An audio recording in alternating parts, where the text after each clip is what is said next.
So we're going to talk about non-ambulant, and we're going to talk about non-ambulant as a stage, not as a disorder in itself. So that non-ambulant does not mean that's the end of life as we know it. And I really, it's sort of a bit worrying that people get to that point where they talk about non-ambulant as though it's a different disorder. This is a stage, and we work to it because the vast majority of our boys are going to spend a lot more time non-ambulant these days than they're going to spend ambulant. So this is as important, if not more important. And physio doesn't stop at the edge of a wheelchair.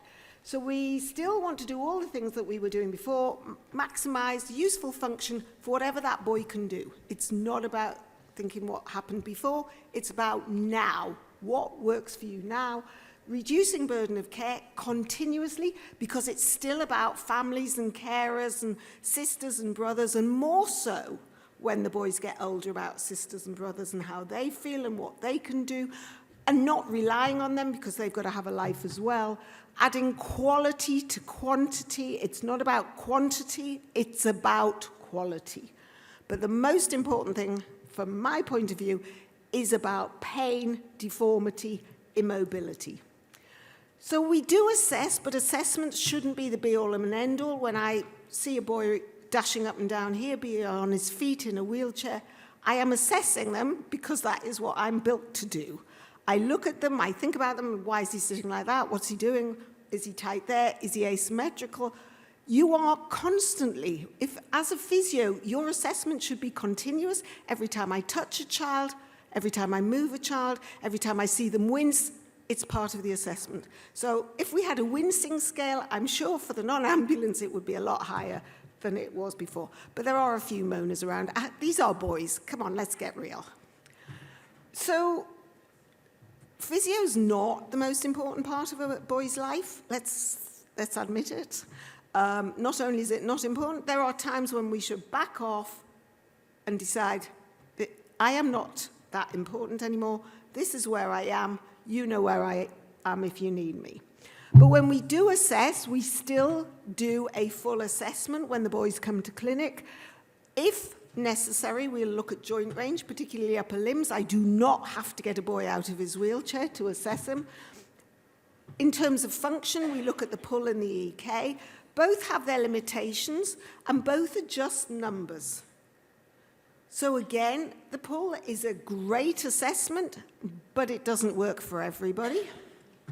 The EK will give you some idea of what's going on at home, because the one thing about neuromuscular services is they don't come to you at home, you come to them, and so you don't know what goes on at home. So this is just a picture, the EK, really, of what's going on at home, burden of care, how we can help, what intervention are we missing, what do we need to do. We still look at spine and posture, particularly for the boys who haven't had surgery, until they stop growing. We need particularly to look at necks, and we particularly need to look at necks for boys who may have spinal surgery. This is really important, because if you're sitting over to one side, you will automatically straighten your head to the middle. And then when you've had your surgery and your spine straight, then your head can be ending up tipped off to one side. So we do still need to look at necks. Pain, are they wearing splints? Should they be wearing splints? Do they want to wear splints? The answer will, of course, be no. We still need to look after parents and carers. It's equally important. Home, college, school, work. We could be talking about work.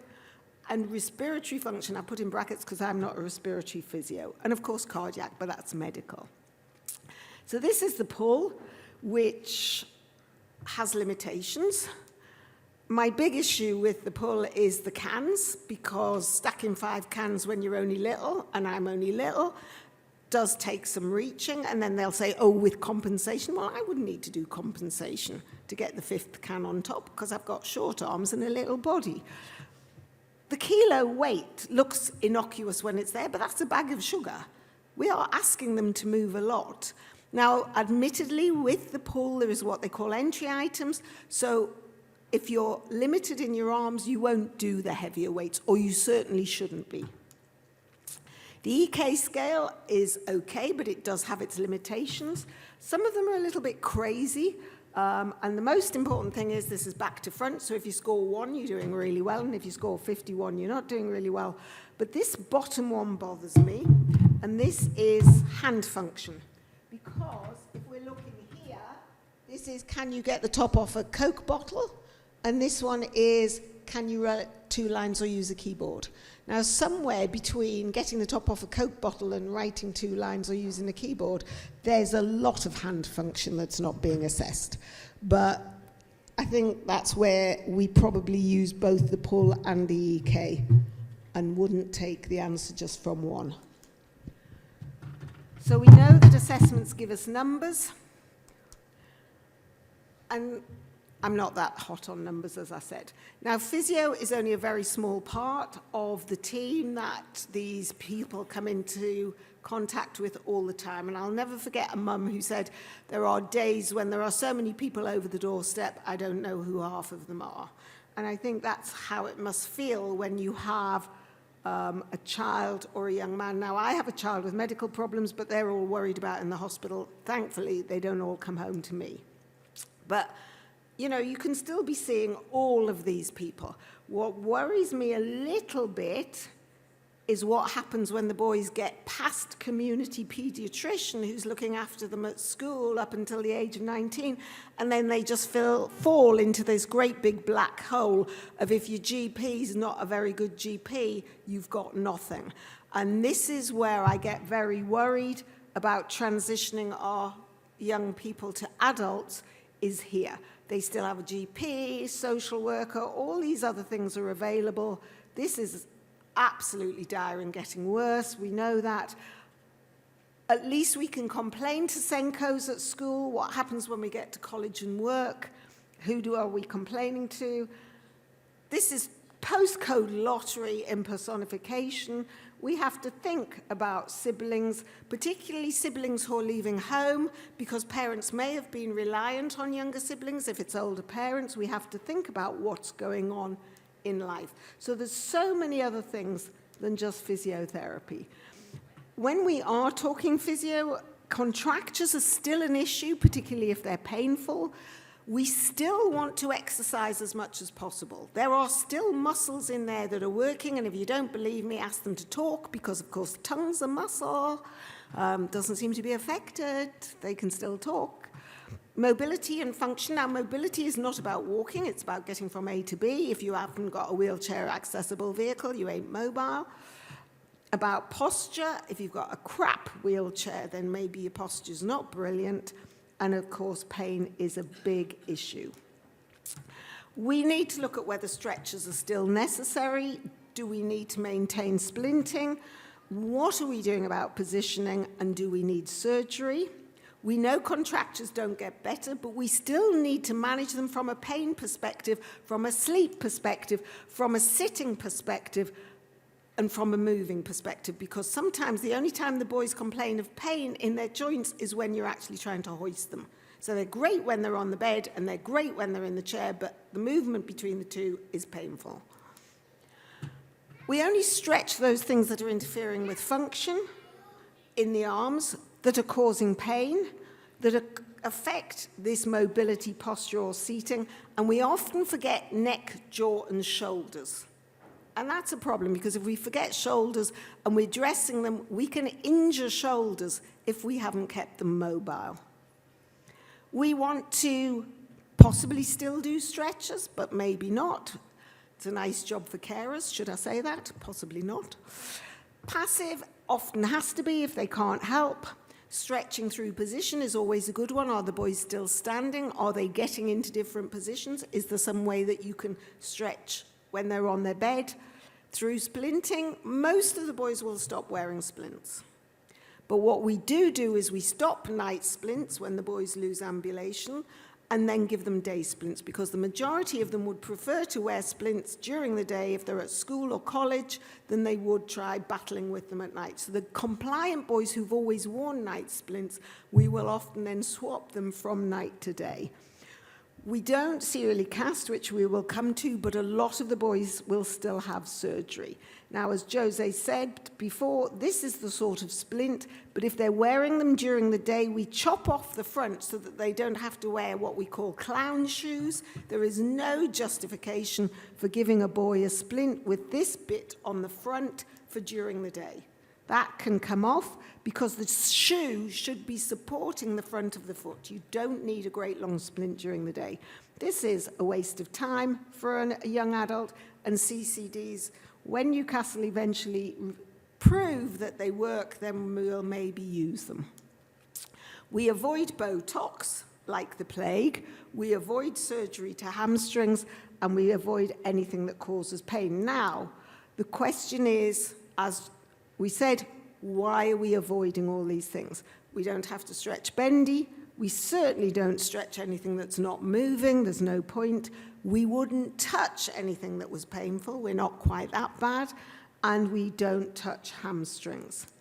So this is what a normal muscle looks like on an MRI. So this is fat and skin. And this is the calf. So you've got your tibia and your fibula, the two bones of the calf, in there, and all the rest is nice chunky muscle. And if you think about it in meat terms, that's meat. That's basically what you eat. Not human muscle, of course. But this is what it looks like in Duchenne. So it starts disappearing. Soleus, the hoppy jumpy muscle, we know without steroids certainly goes first, gets smaller. And what you're left with over time is what we call a lot of fat and fibrous tissue. So when you have been non-ambulant for some time, this is where your muscles are. Lots and lots of fibrous tissue and not a lot of muscle tissue. So why would you be doing surgery? Why would you be trying to do Botox? So those are the calves, but the upper leg is not a lot better. It goes from this to this as we deteriorate. So why would you stretch hamstrings? This is hamstrings. Why would you do surgery on something that's not going to stretch because there's not much muscle there? Botox, for those of you who've heard of Botox, is a poison, and it literally kills off the nerves to the muscle to relax the muscle. So when you see these people with no lines on their forehead on the television and nothing moves, it's because Botox has killed the nerves to their forehead muscles so they won't work. So they look wrinkle-free.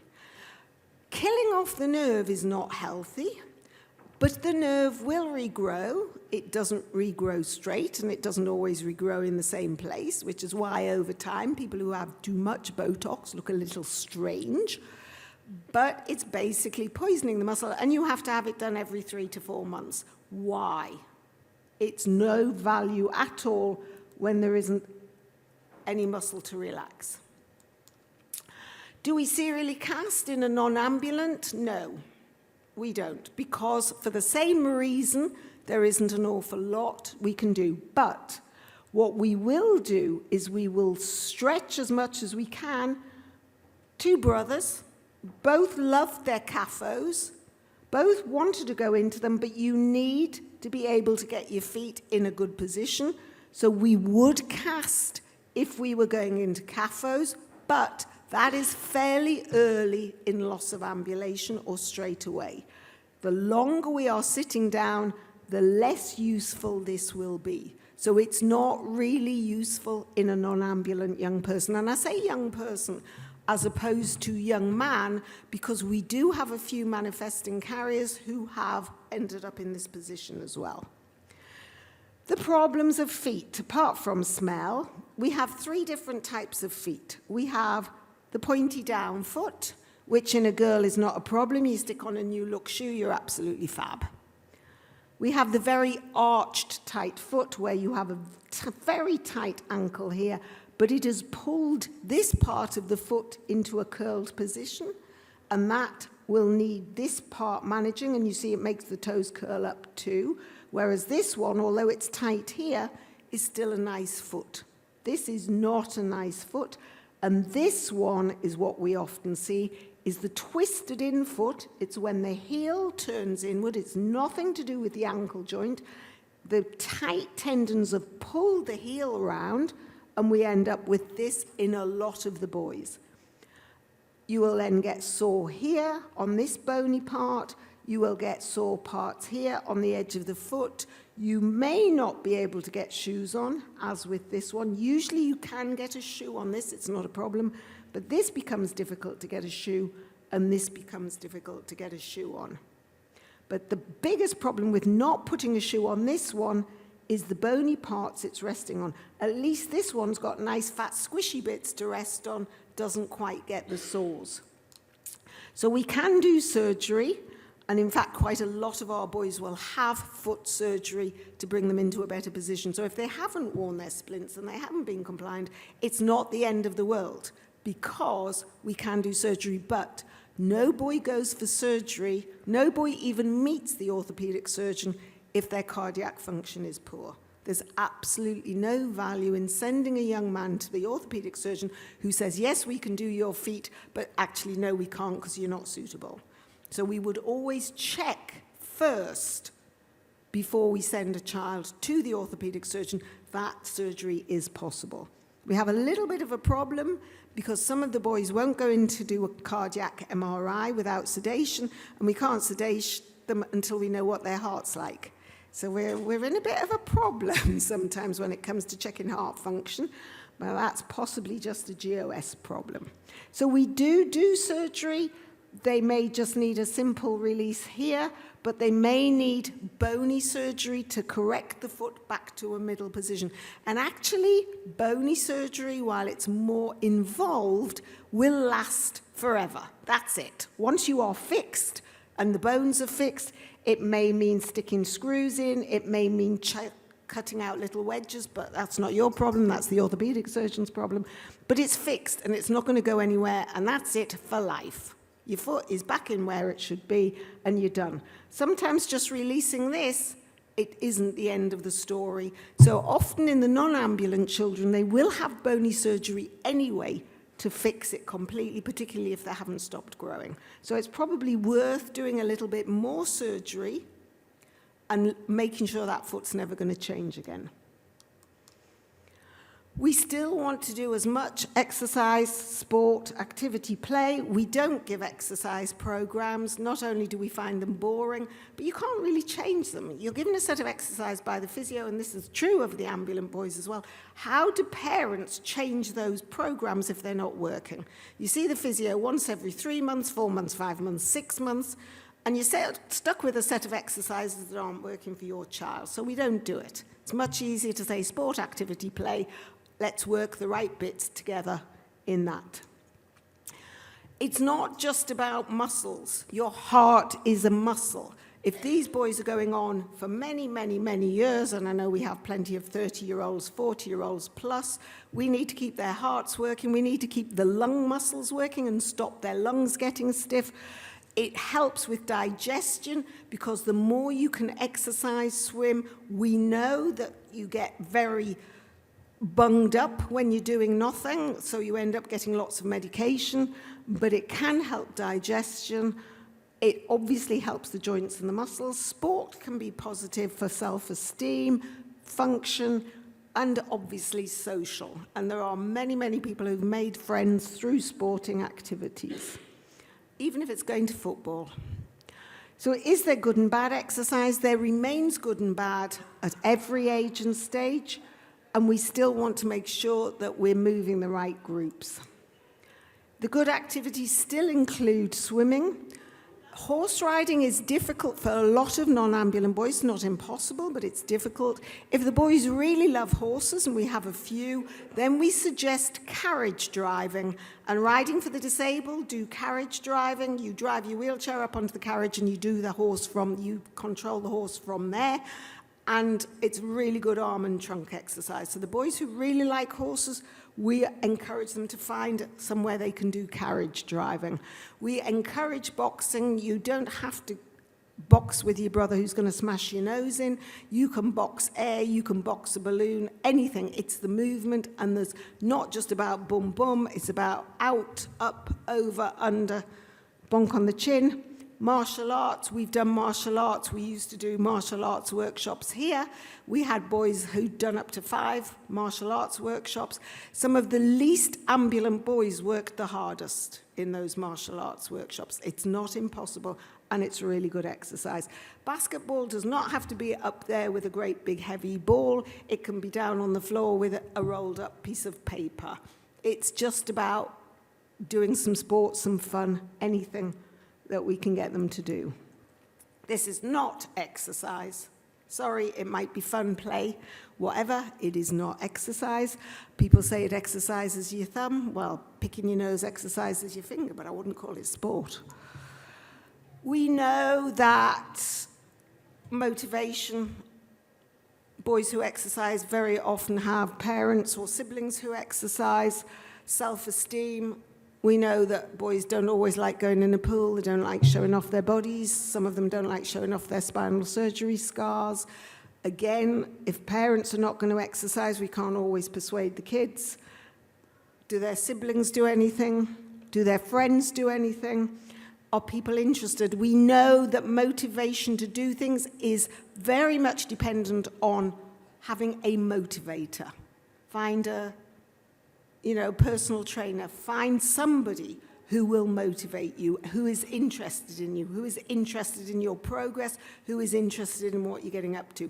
And having a mentor, supervisor, whatever, is a real positive if you can find one. Success. We don't talk about success because you don't always get success. We need to make it so that, like with other exercise, it makes you feel good, and that should be enough. And if we can get a positive without looking at results, and again, back to numbers, we just need to, that was a good workout, that felt good, that did me good. And again, it's about feeling and looking good. Easier with boys, it's macho to be sporty. It's unlike girls who don't want to mess their hair up. It's much easier. Mind you, there's a lot of boys who don't want to mess their hair up these days. Machines, they're passive. I do know a couple of boys who are using this. The biggest problem is getting them on it. It is almost like a passive bicycle. You can get a little saddle effect, but actually getting on it is pretty difficult, and they are expensive. These little things are fine, but they're a bit boring. You can get bed ones, but getting a motorized one is harder. How much, how often? Ideally, a little bit of something that's going to raise your heart rate every day. Every day. We should all be doing a little bit of getting warmer, breathing faster, heart rate faster. Not to the point where it's going to burst out of your chest, but something every day. The biggest issue I have is when the boys first lose ambulation. It's as though suddenly everything's switched off and nothing works. Lots of things still work, and that's the most important time when we should be really working and making these boys understand they've still got a lot to lose just by doing nothing. We need to look at posture. A lot of the boys are losing ambulation later and therefore are much less likely to have surgery. And we know with steroids, the surgery rates have gone down dramatically for spinal surgery, but bad posture is still bad posture and it's still painful. Absolutely hate all this because we get lots of neck ache, shoulder ache, and upper thoracic spine pain. And we really need to think about this positioning. Where their laptop is, where they're working at school, what they're up to on their phone, and try and get something that brings it up higher, gets them somewhere to rest their arms so they're not looking down and getting all these neck problems. And this is a time bomb for all young people because we're really going to end up with a lot of problems. And when you're pretty immobile, those problems are beginning to be shown as worse. Pain. And one of the big issues about pain is not just about the causes of pain in young men, in older boys, but about parents and carers too.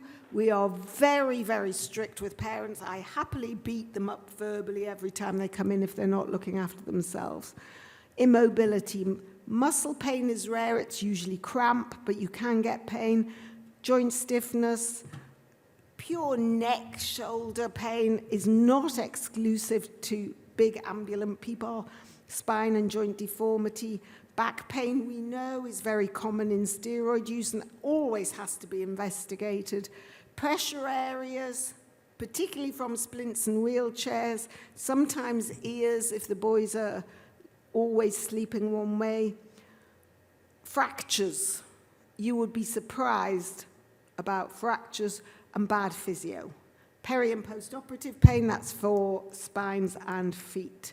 So we need to start with the obvious. If there's a source of pain, take it away. Make sure bone density is being monitored. Be safe. You'd be surprised how many boys. I had a boy, very intelligent young man, who is now nearly 17, who's had 5 fractures and 3 times has come into clinic without a seatbelt. Once because he'd forgot it on the chair, once because he'd lost it, and once he just wasn't using it.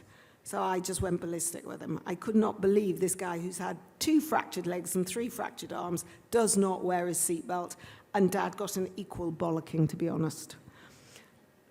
Orthotics, always check if your young man is wearing splints, always check them when they're taken off for red marks. Any that are too small should be replaced. Maintaining mobility, even if it's passive. And for parents, use lifting equipment. It's easier said than done, but it should be done. Spas and hot tubs, lovely way of doing it, but it shouldn't break the bank, and they're very expensive to keep. TENS machines, the ones that ladies use when they're pregnant, can be used for persistent pain. Massage guns, as long as they're not going to beat you to death, because there are a few that are a bit over-enthusiastic. These are called intermittent compression therapy, and they pump. So anybody who is still getting cramps, big circulatory problems, painful muscles in their legs, this is quite a nice way of working with it, and this is usually sourced through your GP, health visitor, or local nursing team. So we do recommend these for people with more pain, and foot spas, but you've got to be careful they're not too warm, because they can cause more problems than they solve if you make them too hot. Ooh, I'm not working. We've gone off. I think my batteries have run out. I mean, that's saying end of show, but this is not moving. So that's moving, but this is not moving. I can see it all down there. Oh, hello. Fractures. We do not manage... Oh, hello, it's gone berserk down there. We don't manage fractures, orthopedic surgeons do. They have to decide. Now, the really important one is fractured arms.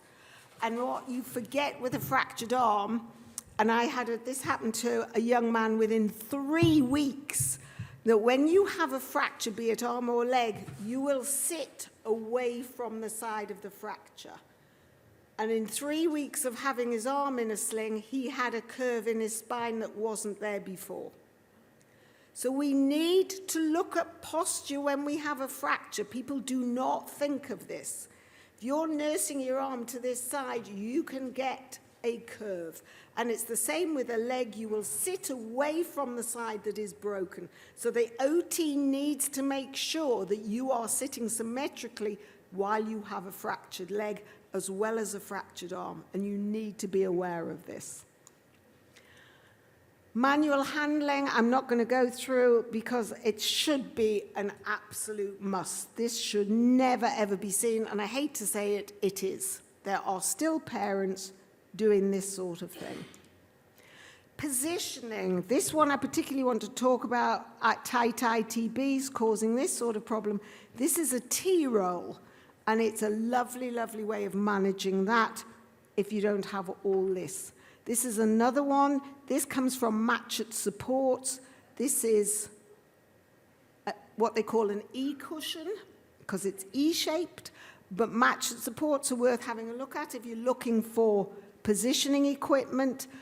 This is a T-roll. All you have to do is put T-roll into Google and you'll come up with a lot of companies, and they should make them individually to the size of your young man, so that if you need the heels off the bed or you need it higher or lower, this bit sticking up in the middle can also be lying down.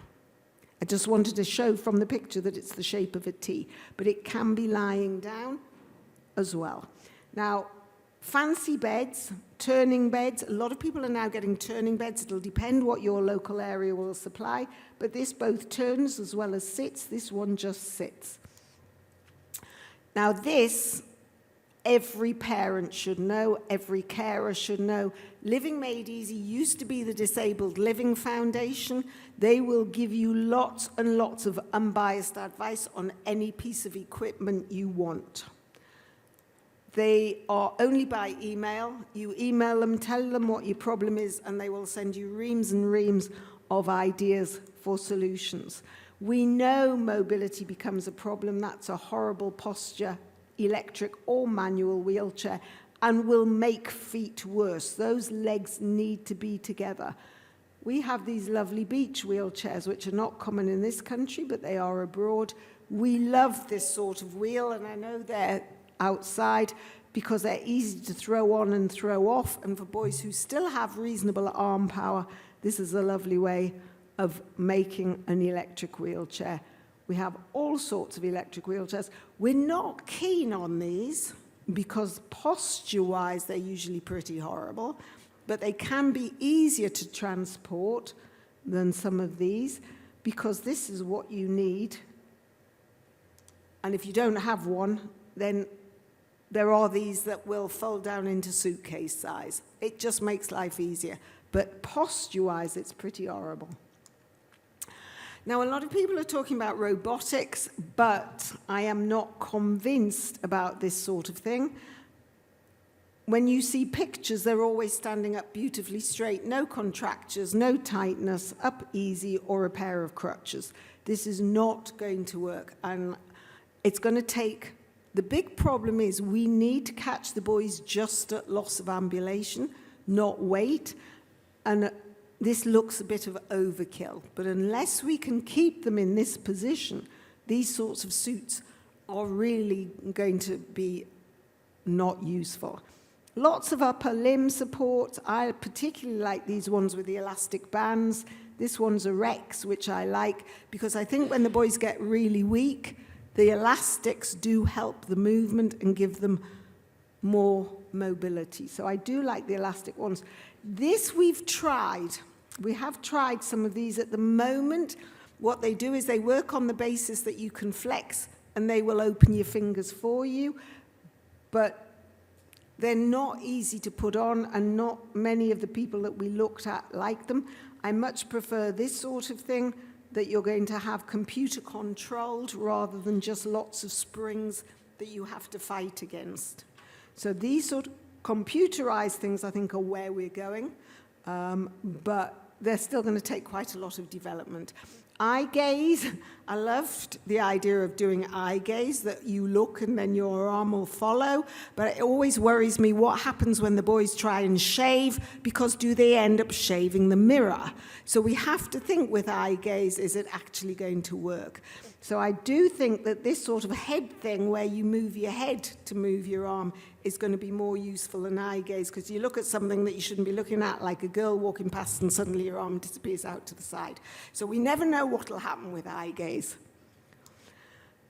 If it works for you, it works. It's as simple as that. I work with a doctor who doesn't believe in acupuncture. Well, I don't believe in not believing in something, because if it works for you, it works. I'm not the biggest fan of reflexology, but there are people who say it works. I do like acupuncture. I think it can be really helpful in pain situations. I'd never say no. I don't think there's many of our young men will allow you to stick lots of needles in them. They've spent half their life having needles stuck in them. But that could be for parents and carers as well. Tape is not going to do anything at this stage. So sticking tape on is probably going to be a bit of a waste of time, unless you're looking to do something like this. So physio is boring, and it's more boring the older you get. But activity remains important. If you don't think of it as physio, think of it as activity. Contractures still need managing if they're going to cause pain, sleep issues, and other problems, even if they just need positioning. Nobody's saying they necessarily have to be stretched, but you still have to manage them. You can use splints, or positioning. And a lot of young people, I know a young man who still wears CAFOs at 33. And the reason he wears them is because it helps him to sit better in his wheelchair. He can't move in them, he can't do anything, but they help his positioning. And he still wears them every single day. So what works for you? It's very much at that age, what works for you? We start now. You haven't been doing it, it doesn't matter. Let's start now, something different, something small, something achievable, something useful, something new, something fun. No such thing as a lazy child. I have a big issue. Lazy is my unfavorite four-letter word. Teenagers are different and boys are different again.